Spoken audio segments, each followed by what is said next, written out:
Hello friends, ஊருக்கு போயிட்டு Saturday ஆஃப்டர்நூனே வந்து பெங்களூர் ரீச் ஆகிட்டோம். ஏன்னா பிரணவுக்கு வந்து ஆல்ரெடி ஒரு 2-3 நாள் லீவ் போட்டிருந்ததுனால ஹோம் ஒர்க்ஸ் எல்லாம் கம்ப்ளீட் பண்ணணும்னு சொல்லிட்டு அந்த சாட்டர்டே சண்டேவே பெங்களூர்ல நல்ல ஃபெஸ்டிவ் வைப்ஸா இருந்துச்சு. எந்த கடையில பார்த்தாலும் கூட்டம்.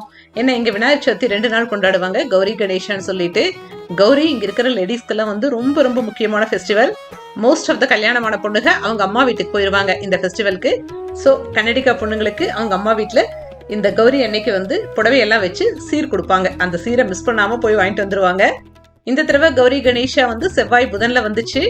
அதனால திங்கட்கிழமை லீவ் விட்டா எல்லாரும் ஊருக்கு போயிட்டு வர ஈஸியா இருக்கும்னு சொல்லிட்டு most of the schools and offices வந்து மண்டேவுமே லீவ் விட்டுருந்தாங்க. எப்பவும் போல இந்த வருஷம் விநாயகர் சதுர்த்தி அபார்ட்மெண்ட்ல செலிப்ரேட் பண்ணோம்.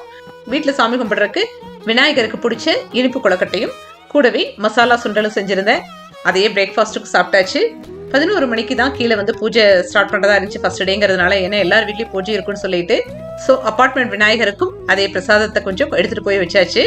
போன வேகத்தில் நமக்குன்னு சில வேலையெல்லாம் இருக்கும். அதில் ஒரு முக்கியமான வேலை என்னன்னா, விநாயகர் வச்சிருக்கிற அந்த ஃபங்க்ஷன் ஹால் முன்னாடி கோலம் போடுறது. எனக்கு கோலம் போடுறது ரொம்ப பிடிக்கும். எங்கள் வீட்டுக்கு முன்னாடி டெய்லி போடுறதெல்லாம் வந்து ஒரு சின்ன கோலமாக தான் போட முடியும். ஆனால் ஃபங்க்ஷன் ஹால் முன்னாடி ஸ்பேஸ் நிறைய இருக்கிறதுனால பெரிய கோலங்கள் எல்லாம் போடலாம். அதனால அந்த ஆப்பர்ச்சுனிட்டியை மிஸ் பண்ணுறதில்ல. விநாயகர் வச்சிருக்கிற 3 நாளுமே மார்னிங் டைம்ல வந்து பிரசாதம் கொஞ்சம் லிமிட்டடா இருந்தா போதும், கூட்டம் அளவா தான் வரும். ஆனா ஈவினிங்ஸ் வந்து ஒரு 60 பேர்த்துக்கெல்லாம் வந்து பிரசாதம் கொடுக்க வேண்டியது இருக்கும். அது பிரசாதம் சொல்ல முடியாது, டின்னரே இங்க முடிச்சுட்டு வந்துருவோம்.